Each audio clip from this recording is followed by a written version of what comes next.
Habari, karibu katika screencast ya 3 ya command line. Katika hii screencast ya 3 tutaongelea kitu kinaitwa commands anatomy. Tutaongelea anatomy ya commands. Kwa anatomy inamaanisha structure au jinsi commands zinavyoundwa au muundo wa commands. Naweza nikasema hivyo. Kwa kwanza kuangalia kama mtu ukiingia katika ukifungua terminal emulator yako kama CMD au PowerShell au terminal katika Unix, utataka kwanza kama unataka ikufanyie task fulani inabidi kwanza uanze kuipa command. Command ndio kitu cha kwanza inabidi uipe command yako, emulator yako. Unaandika command katika emulator. Command ya kwanza unaweza ukaandika kama tulivyokuwa tunaandika dar. Hiyo dar ilikuwa ni command tosha ambao unaweza ukaanza nayo kwa kuandika. Ila cha pili ambacho mtu unaweza ukaandika katika command ukakisupply, tuliweza kuangalia katika command ya tulivyokuwa tukitumia Linux terminal, tuliweka ls then tukaweka -la then ikaweza ikatuonyesha mambo katika njia tofauti. Hii -la ni kitu ambacho tunaweza tukakiangalia sasa hivi katika commands anatomy, kwamba kinaitwa katika window watu wanakiita switch, huwa kinatambulika kwa jina la switch, au katika Unix tunatumia jina la option. Jina la option sana ndio linatumika, ila pote unaweza ukatumia haya majina kwa vyovyote ambavyo yanaweza kutumika. Kwamba kwenye window ukatumia options na mtu atakuelewa vizuri, na kama ukimuonesha command yako na yakaona ataelewa tu hapo haraka, haitamchukua muda kuelewa kwamba switch ni option au option ni switch, mtu yote katika window au katika Linux. Ila haya maneno ndio yanatumika specifically. Unaweza kaona switch huwa linatumika mara nyingi katika command line ya window na option huwa linatumika katika command line ya Linux. Pia hizi switch na option kama tunaweza kukaona katika screencast zinazoendelea, ni katika hii screencast muendelezo wa hii screencast huwa zinaweza zikabeba argument. Ila hii argument ambayo huwa zinaibeba huwa ni sub argument. Ni argument ambayo imebebwa ndani ya switch. Kama tunavyoweza kuangalia sio tunavyoweza kuangalia, sijaeleza hiki kitu. Switch au options hizi ni zinaelezea, zinakuwa more specific, zina-specify command ambayo umeipa terminal emulator yako. Kwa kama umetoa command, kama mara kwanza hapa nimetoa command ya nilitoa command ya ls ilichokifanya ikanionyesha tu list ya mafile kwa huu muonekano. Ila nilivyotaka kuelezea zaidi kwamba onesha mafile ambayo yako hidden, kwa hapa naelezea zaidi hii command na specify zaidi hii command kwamba sio tu nionyeshe mafile ila nionyeshe na mafile ambayo yako hidden. Na hii auto completion yangu inaniwekea hiyo x, ila hiyo x bado sijaiandika, na tunaweza tukaangalia hapa tukaona mafile ambayo yako hidden katika Linux huwa yanaanziwa na nukta, na tunaweza tukayaona hapa hatukuyaona tulivyoandika ls peke yake. Kwa hiyo tunaweza tukaona kwamba hizi sub arguments zinaelezea zaidi kuhusu command ambayo umeipa. Hizi switch zinaelezea zaidi command ambayo umeipa. Ila kuna maelezo zaidi ambayo yanaweza yakapatikana katika switch yakawa more specific katika hiyo switch, kama tunavyoona, ambayo inaitwa sub argument. Sub argument huwa kuna switch chache ambazo zinaweza zikawa na sub argument, sio nyingi ambazo zinaweza zikawa na sub argument. Sub argument ni ni argument ambao unaipa switch. Kuna switch ambazo zinataka argument, kama tunaweza tukaangalia kama mtu unatumia window, unaweza ukaangalia command ya shutdown. Sema ukiandika sasa hivi inaweza ikazima kompyuta yako. Hii command ya shutdown huwa inapokea switch, inaweza lazima ipokee switch moja ya kwanza ambayo ni either R kwa ku restart au S kwa ku shutdown completely, au L nadhani kwa ku log off, au A kwa ku abort shutdown. Kama umesema shutdown ndani ya muda fulani then ukaona kuna kitu nataka nikifanye kabla ya huo muda, ngoja ni abort ili niendelee na system yangu, then A na F ku force shutdown nadhani. Ila hapa siwezi ku run command ya shutdown kwa ajili hai recognize hata kidogo, kwa ajili natumia natumia Linux katika hii emulator, ila unaweza kaangalia katika hii command ya shutdown katika window huwa inapokea subargument ambayo kama ukiipa switch ya time, kama nilivyosema kwamba sio kila switch au kila option huwa inapokea subargument. Kuna switch na options ambazo hazipokei, hazina uwezo wa kupokea subargument kama switch ya S hii ambayo inamaanisha shutdown completely, ila au R. Ila ukiangalia switch ya time inakuachia wewe uweze kuspecify time ambayo inakuwa in terms of seconds. Kwa hiyo ukisema 10 itazima ndani ya sekunde 10, au ukisema 1 itazima ndani ya sekunde 1. Of course ukisema 0 itazima instantly, hapo itajirestart. Hii ni kati ya vitu ambavyo tunaweza tukaviona katika command anatomy, kwamba command ilikuwa command structure, command yote, anatomy ya command huwa inakuwa na command yenyewe. Inaweza ikawa na switch au isiwe na switch. Pia hizi switch na zenyewe muda mwingine zinaweza zikawa na hizi subarguments ambazo ni zinaelezea zaidi switch fulani ambayo umeipa, kama switch ya time tunavyoweza kukaona hapa katika command yetu ya shutdown. Kama unatumia window unaweza ukajaribu hii, utaona inavyo function. Uta restart computer yako instantly. Labda unaweza ukaweka 60 then ukairun, then baada ya hapo kabla itatokeza message kwamba window shut down in like less than a minute au in a minute. Then baada ya kama sekunde 5 ukarun shutdown A ambayo itabot shutdown yako, ila utakuwa umejifunza. Na ukiwa unaenda kumalizia computer yako kufanya kazi zako, unaweza ukasema shutdown maybe S, then ukasema T ambao ni switch ya time, ukaipa 1 au ukaipa 0 au ukaipa 2 au 10, ili uone jinsi gani computer yako inaweza ikaji automate kwenye kushutdown. Na hiki ni kati ya vitu ambavyo unaweza kuviona. Kwa hii hapo tulikuwa tunaongelea subarguments ambazo zinaelezea zaidi switch ambayo umeipa, ila kuna main argument. Kwa nini nimeziita hizi subargument? Kwa ajili kuna command argument, ambayo hii command argument huwa inapasiwa katika hii command. Kama unavyokumbuka tulivyokuwa tunaongelea command ya dar, tunaweza tukasema dar tukasema dar there, au tukasema dar ... ambayo hii tulikuwa tukiongelea kwamba hii tunayoipa .2 ambazo zina represent folder ambayo liko up one level.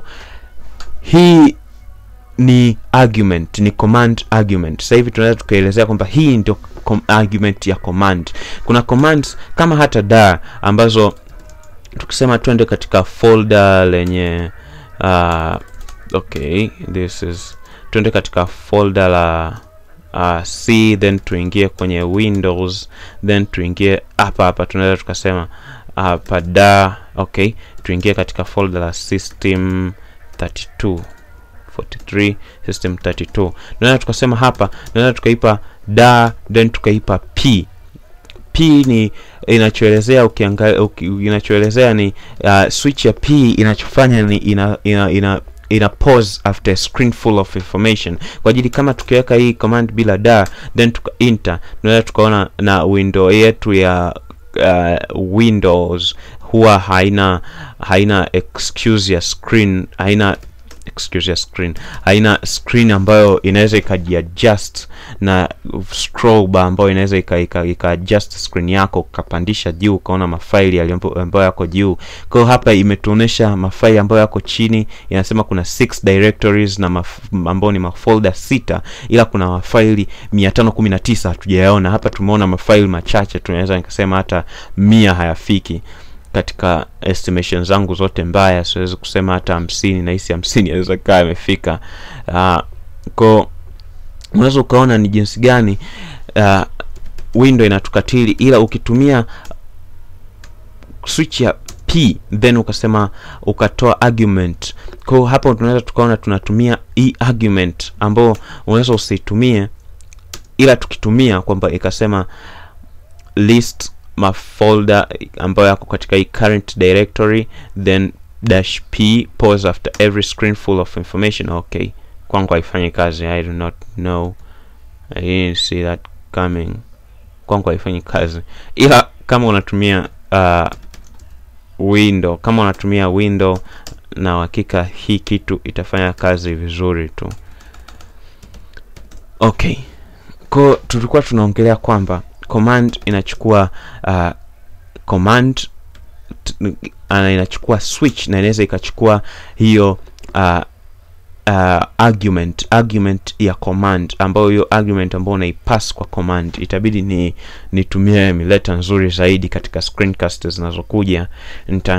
Nitajitahidi niweze kutumia PowerShell, kwa maana CMD, au hata kama natumia CMD nitumie CMD ila sio ya wine. Inakuja na vitu ambavyo viko limited sana kwenye code. Kama ninavyoona dar haina argument zozote ambayo, I mean switch zozote ambayo ina support, ila kuna command chache ambazo zinafanya kazi vizuri.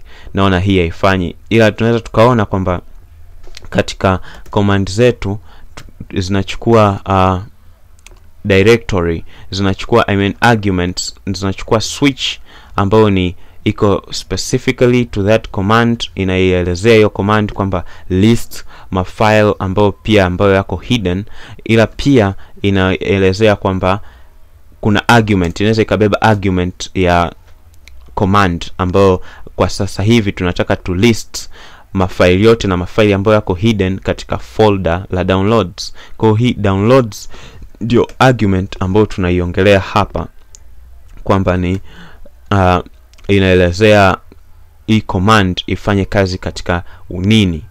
Na hii hapa inaelezea zaidi kwamba hii command katika kufanya kazi kwake ikumbuke kuchukua option hii, ikumbuke kutumia option hii, ambayo option gani? Ikumbuke kulist na mafaili ambayo yako hidden. Kwa hiyo tunaweza enter tukaweza kuona mafaili. Fortunately katika downloads sijai kudownload kitu ambacho kiko hidden by default, ila kama tukisema to rename folder la MongoDB, okay, move, okay, MongoDB, then tukalita MongoD, then okay, linagoma kabisa. Okay, move MongoDB, mbona goma? Okay, siko katika downloads, niko katika downloads, niko katika home folder, then nikawa najaribu kubadilisha folder ambalo liko mbali nami, MongoDB. Na hapo tunaweza tukaangalia tukisema ls peke yake, kwa ajili itachukua vitu ambavyo viko ndani ya hilo folder, tuipe na argument ya this current directory, then tukienter tunaweza tukaona tunaoneshwa mafile, ila file letu la MongoDB limepotea kwa ajili nimebadilisha jina lake. Ila tukiangalia ls then -a then niseme umu, then tunaweza tukaliona folder letu la MongoDB limeweza kuonekana. Tunaweza tukarudi hapa tukaangalia kwamba folder letu la MongoDB halikuonekana toka nilivyoirani hiyo command. Nimeirania hapa, yes, nimeirania hapa ls in this folder, imeonesha mengine yote ila haionesha hilo. Ila tunaweza tukaona hilo limeweza kuwekwa katika hii nyingine ambayo include -a ambayo ni switch ya kulist hidden files. Well, baada ya kuona hiyo ambayo ni commands anatomy, tunaweza tukaangalia commands anatomy inatusaidiaje sasa. Baada ya kujua kwamba command inaweza ikawa na switch au option and ikawa na arguments pia, na hizo switch au options zinaweza zikawa na subargs. Well, kitu kikubwa ambacho naweza nikataka kukiongelea pia kabla hatujaanza kuvitumia, kabla sijafika mbali, ni kwamba hii anatomy ni kitu ambacho sijafuatilia popote. Ni kitu ambacho nimekitengeneza kichwani kwangu kwa kuangalia na kwa kutumia command line interface kwa muda ambao nimetumia. Sijatumia kwa muda mrefu, ni kama toka 2011 mwezi wa kwanza, muda ambao niliweza kujifunza command yangu ya kwanza.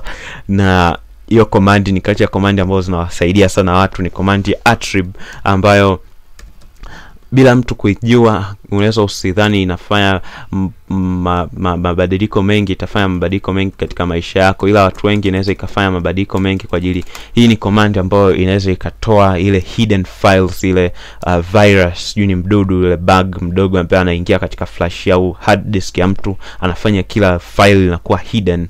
Basi attrib ni kati ya command ambazo inaweza fix mapema sana. Kwa command moja tu kaandika na kila kitu kikawa fixed hapo hapo kwenye hard disk yako, flash yako, mafaili yakaonekana na ukaweza kuendelea bila kufanya chochote. Labda tu uwe katika prerequisite au kitu kimoja ambacho inabidi uwe nacho ni uwe na antivirus nzuri ambayo itakuwa imeshamuondoa hiyo virus, kwa ajili kama atakuwa active. Nimewahi kuingia katika computer ambazo hiyo virus yuko active, vitu vinakuwa hidden. Ukirun hii command vitu vinapotea tena. Ni command ina run successfully. Hiyo ukifungua tena flash disk inakuwa mdudu bado yuko active, kwa anapoteza vitu. Bila kuongea mengi, tunaweza tukaangalia switch na arguments zinatusaidia nini katika kujua kwetu command line. Na tunaweza tukaanza na list ya command ya help. Ukiwa katika users Maotora, ukiwa katika command and ukawa unawaza kwamba hivi nitajuaje hizi command ziko wapi? Hivi command zote nitakuwa nasikiliza kwenye YouTube videos za Maotora? Hapana. Actually kuna commands ambazo zinakuja katika system yako ikija built in, ambazo ziko built in. Command nyingi ambazo zinakuja zipo katika system yako, na hizo zote unaweza ukazipata kwa kuandika neno help na kuenter. Katika hii system yangu na hakika sana hainionyeshi command hata nusu ambazo wewe itakuonesha. Wewe itakuonesha nyingi. Hii system yangu inanionyesha tu command ambazo inazisupport, na kwa kweli ni chache sana. Inabidi ni upgrade, inabidi niache kabisa kutumia hii wine, nitaifuta kabisa kwa bana. Mimi ninavyoona itanipeleka pafupi tu kwa kukuonesha jinsi ya kutumia command line, na tutorial zinazofuata baada ya hii na inayokuja kwa leo nitaweza kuwa nimekwisha install command line mpya, command line interface mpya ya PowerShell. Hata kama nitakuwa natumia hii CMD, nitakuwa naitumia nikiwa katika environment tofauti ambayo sio wine. Kwa unaweza ukaona hizi command zako zinazo run hapa, command zako ambazo ziko built in, zimekuja built in na hii hii system ambayo kwako zitakuwa ni nyingi zaidi, ambazo zimekuja built in na system. Na hata katika Linux mtu unaweza kaandika help na okay mimi sikutegemea hicho. Tuangalie katika bash, naona hii natumia shell. Help inaweza ikanionyesha vitu, inaweza kunionyesha built-in commands ambazo zipo katika zimekuja built-in na Linux kernel yangu, Linux kernel na Linux system yangu, Linux operating system.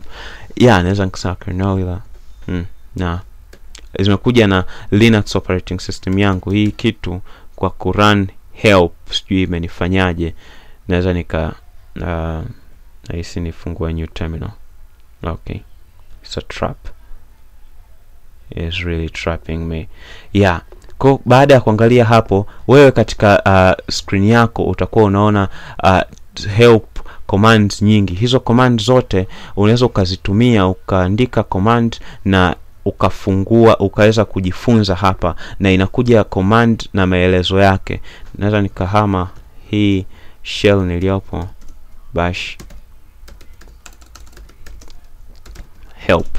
Inaweza ikanionyesha na mimi command nilizo nazo hapa, na inakupa maelezo machache juu ya hizo command, kama hivyo ambavyo window inakupa. Inaweza kuelezea kwamba help, hii command ya help ndio inakwambia shows brief help details on a topic.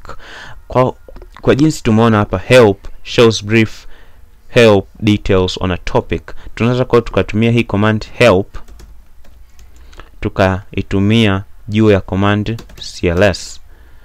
Inakwambia clears the console screen. Kwa hii help command tunaweza tukaona kwamba tukipass in command nyingine mbele yake inakwambia kwamba hii command inafanya nini. Pia ni muhimu sana, na kama mtu uko kwenye window unaweza ukatumia help then ukatumia hii / then ukatumia alama ya kuuliza na enter, kitu ambacho mimi nashangaa huku sina bado katika attrib.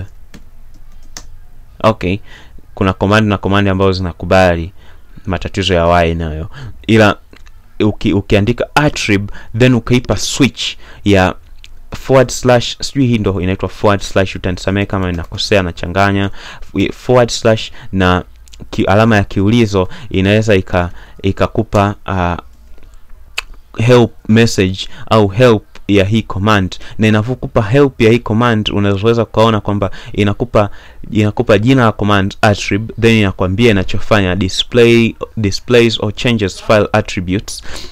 Attributes ndo hizi kama hidden file, linaweza likawa read only, linaweza likawa archive, linaweza likawa hidden, ndo hiyo tumeongelea, linaweza likawa system file. Kwa hii attribute ndo kati ya hizo command, ndo katika command ambayo nikwambia inaweza display mafolder yako ambayo yako hidden kwa yule bug, virus, mdudu, worm ambaye ana feature mafile katika flash drives au removable drives za mtu ambaye anaingiza computer, ana insert kwenye computer ambayo iko infected.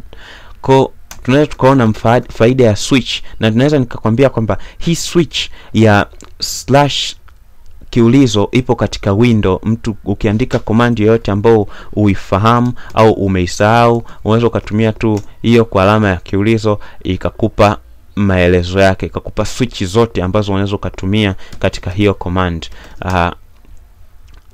Kama naona kwangu kuna commands nyingi ambazo zinakuja bila switch, na kama inakuja bila switch, yenyewe inachofanya tu inaniambia hii command inafanya nini na command inafanya nini. Ila kwako ukirun command ya clear haitaonyesha chochote, ila command ya dar itaweza kuonyesha chochote. Itaweza kuonyesha switch including ile switch ambayo niliongelea ya -p ambayo kwangu haifanyi kazi, ila kwako ukiandika itafanya kazi vizuri tu.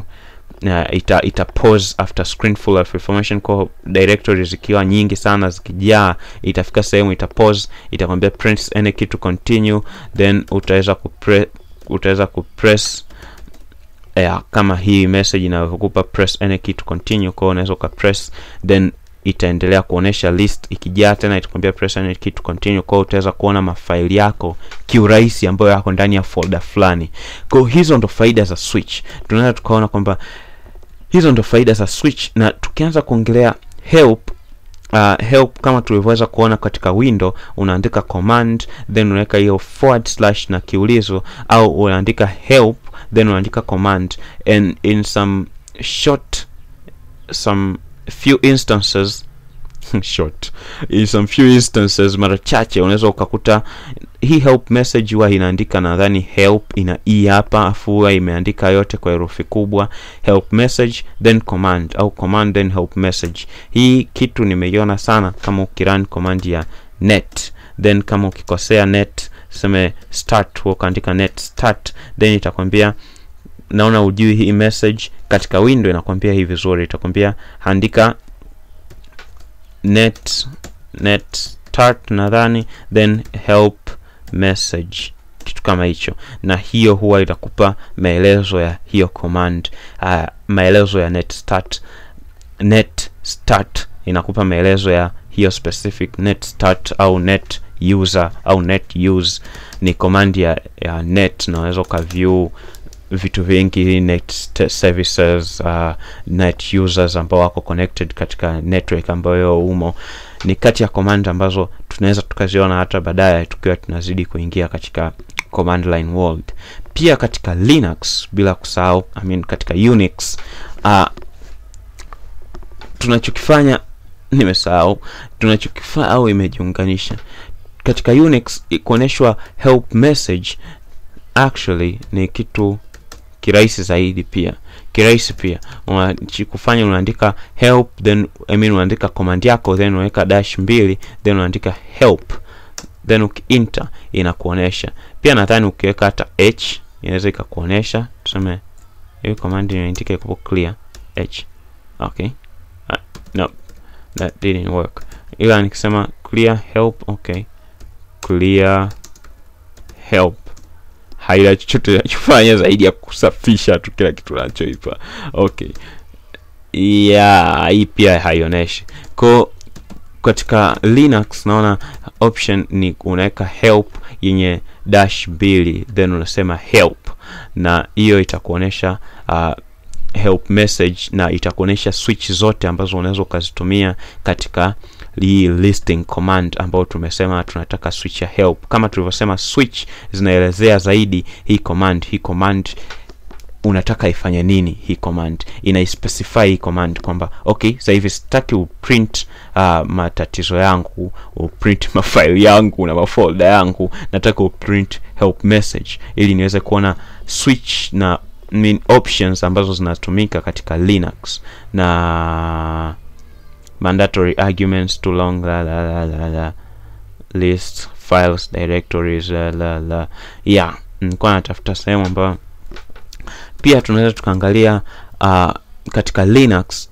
Tunaweza tukaangalia kwamba kuna kitu kinaitwa man pages na info pages, ambao man stands for manual pages na info stands for info pages. Ni kitu ambacho kiko kwenye Linux tu nadhani, na unaweza ukaandika man, then ukaipa command kama tulivyokuwa tunaandika pale help, then unaipa command, na hii inakupa manual page ya hiyo command ambayo unataka uiangalie. Na hiyo manual page huwa mara zote huwa ina command nyingi na maelezo mengi zaidi ya help -help inavyoweza ikakupa, ile switch ya -help katika Linux inavyoweza kukupa. Na hii huwa iko tofauti kidogo. Hii huwa iko tofauti kidogo kwamba inakupa name, jina la hiyo command, inakupa maelezo mengi kama kitabu. Na ila pia tukiangalia man ya command kubwa kidogo kama ls ambayo inajaa, huwa unaweza ukanavigate ukazunguka katika hii kwa kuscroll, kwa kubonyeza nadhani ukibonyeza hizi mishale ya juu, mshale wa juu na wa chini, unaweza ikakuonesha hizo commands. Sijui ni nini nimekibonyeza kinafanya hivyo kila muda. Okay, kwa ukibonyeza mshale wa juu na mshale wa chini itaweza kukupeleka juu na chini kama commands zimejaa screen nzima. Au kama umewahi kutumia Vim, unajua kwamba unaweza ukabonyeza J katika keyboard yako, ina represent kushuka chini, na K ina represent kupanda juu. Na pia kama kutoka, inakwambia hapa kwa chini kwamba kwa chini hapa inakwambia press H for help and Q to quit. Kwa mimi sije kubonyeza tena H katika sije kubonyeza tena H katika man page. Leo ndo nimesoma hiyo message. Najua tu nikibonyeza Q na exit hiyo man page, kwa ajili unaweza ukapata shida tena ku exit. Na info pages naona huwa zinaelezea zaidi ya man pages zinavyoelezea. Na info pages how navigate kama Vim ambavyo una navigate zenyewe, una navigate kwa unashusha kwa arrow key zako kama kawaida, unaweza ukashusha mafile. Naona hizi info pages huwa ni zaidi ya man pages, huwa zina information nyingi sana zaidi ya manual pages zenyewe ni info pages. Afu ukienda chini sana unaweza ni kama kitabu kwamba unaenda ukaingia katika command nyingine, na kama hauko makini unaweza kuanza kusoma switch au options za command nyingine ukajua kwamba zinafanya kazi kwenye ile command, ukaziingiza then zikakupa disasters. Well, Baada ya kusema hayo, tunaweza ukaanza kuangalia sasa help, na ukaanza kuangalia command gani unataka utumie. Ukaanza kucheza na command kama time, ukaanza kucheza na command tofauti kama start. Hapa nakwambia starts the program, open document in yenyewe tufanye inafungua tena hii window ya command line nyingine ambayo utaweza kufanya nayo na yenyewe kazi. Then ukimaliza una exit, then hizi command zote zimeandikwa hapa. Unaweza ukaanza kweli kuwa pro katika hii kitu na ukaanza kusoma mwenyewe na kuweza kuelewa, na kama command unataka uitumie na hujaielewa vizuri inafanyaje kazi, bado unaweza ukaandika help, then ukaipa jina la hiyo command, then ukaona switch zake na ukaona maelezo yake ya jinsi inavyofanya kazi. Vivyo hivyo mtu wa Linux una man pages na info pages na dash help, ama vinaweza vikakusaidia sana tu katika matumizi yako ya command line. Baada ya kusema hayo yote, naona tumeangalia anatomy of command line vizuri. Mpaka sasa hivi tunaweza tukaelewa jinsi gani tunaweza tukatengeneza ulimwengu wetu wa command line vizuri tu bila shida. Na hata wewe mwenyewe unaweza ukaanza kufikiria command, ukisearch katika help, ukiona ukaweza kurun na itafanya kazi kama wewe unavyowaza itafanya kazi. Okay, baada ya kusema hayo, usisahau kulike, kusubscribe kwenye channel yangu ili kuendelea kupata videos nyingi ambazo nitaendelea kuzitoa, na kushare hii video itakuwa ni muhimu sana kwa marafiki, ndugu jamaa na marafiki waweze kuona jinsi gani wanaweza wakatumia command line na itakavyozidi kuwapendezesha maisha yao. Kama mtu ataweza kutoa ile bug ambayo inafuta hide mafaili ambayo yako katika flash, na vitu vingi ambavyo vinakuja na command line ambavyo utaweza kuviona katika tutorials zinazofuata, na mtu utaweza kumkaribisha kuweza kuangalia hizi video kama utaweza kumuonesha video moja na akawa interested. Kwa kusema hayo, happy coding. Endelea kucheza na command line, jinsi unavyoichezea ndio jinsi unavyoizoea zaidi na zaidi. Okay, see you later.